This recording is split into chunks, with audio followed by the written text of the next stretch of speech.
আসসালামু আলাইকুম viewers, Sabinus কিচেনে তোমাদের স্বাগত জানাই। এইভাবে তোমরা একবার আলুর পকোড়া বানিয়ে দেখো।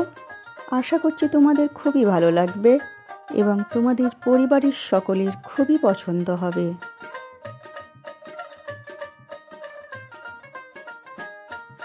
Let's go. Oh my God. Aha. Aha. Yes.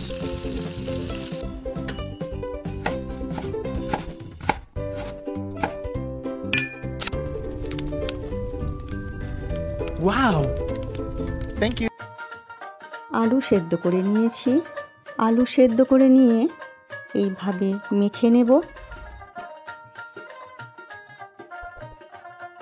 আলু মাখা হয়ে গেলে এতে পেঁয়াজ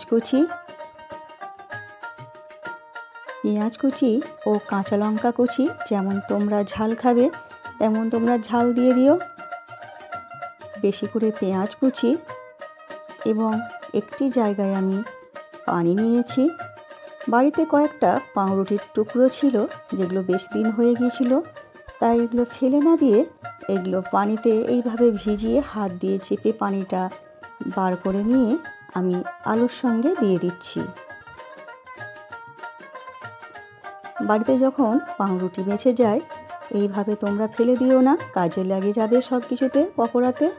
পরিমাণ মতো লবণ, অল্প করে হলুদ গুঁড়ো, 1 চামচ ধনে গুঁড়ো, 1 চামচ জিরা গুঁড়ো এবং 1 প্যাকেট আমি ম্যাগি মশলা নিয়েছি।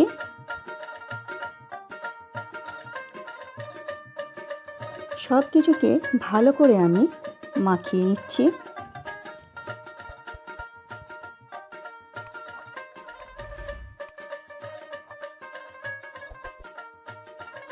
ভালো করে আমি মেখে নিয়ে এরপর আমি কর্নফ্লাওয়ার দিয়ে দিচ্ছি। আমি 2 চামচ কর্নফ্লাওয়ার দিয়ে দিচ্ছি, দিয়ে এবারে আবার ভালো করে আমি মেখে নিচ্ছি। আমার রেসিপি তোমাদের এই পর্যন্ত পছন্দ হলে একটা লাইক করে দিও এবং আমার রেসিপিটি তোমরা কে কোথায় থেকে দেখছো সেটাও কমেন্ট করে জানিও। ভালো করে মাখানো হয়ে গেলে কড়াইতে বেশি করে সর্ষের তেল দিয়ে এইভাবে আমি আলুর মিশ্রণ থেকে অল্প অল্প করে নিয়ে গোল গোল করে এইভাবে আমি তেলে একটা একটা করে ছেড়ে দিচ্ছি। এইভাবে তোমরা একবার পকোড়া বানিয়ে দেখো, খুবই দারুণ টেস্ট হয়। সন্ধ্যায় চায়ের সাথে তো জমেই যাবে।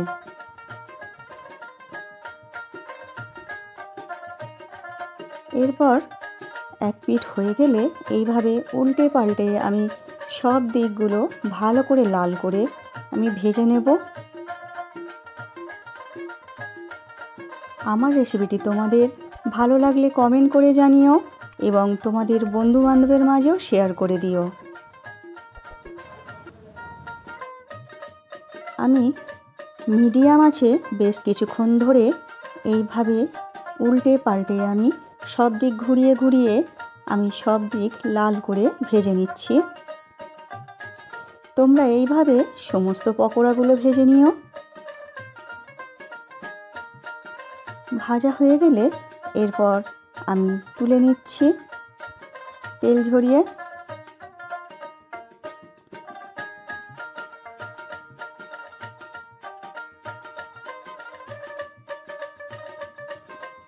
এরপর তোমরা গরম গরম পরিবেশন করো। আমার রেসিপির যা যা উপকরণ সব তোমরা ডেসক্রিপশান বক্সে পেয়ে যাবে প্রত্যেকটা রেসিপির। আমার রেসিপি তোমাদের শেষ পর্যন্ত যদি ভালো লাগে সাবস্ক্রাইব করে পাশে থেকো ও শেষ পর্যন্ত দেখার জন্য তোমাদের অনেক অনেক ধন্যবাদ রইল।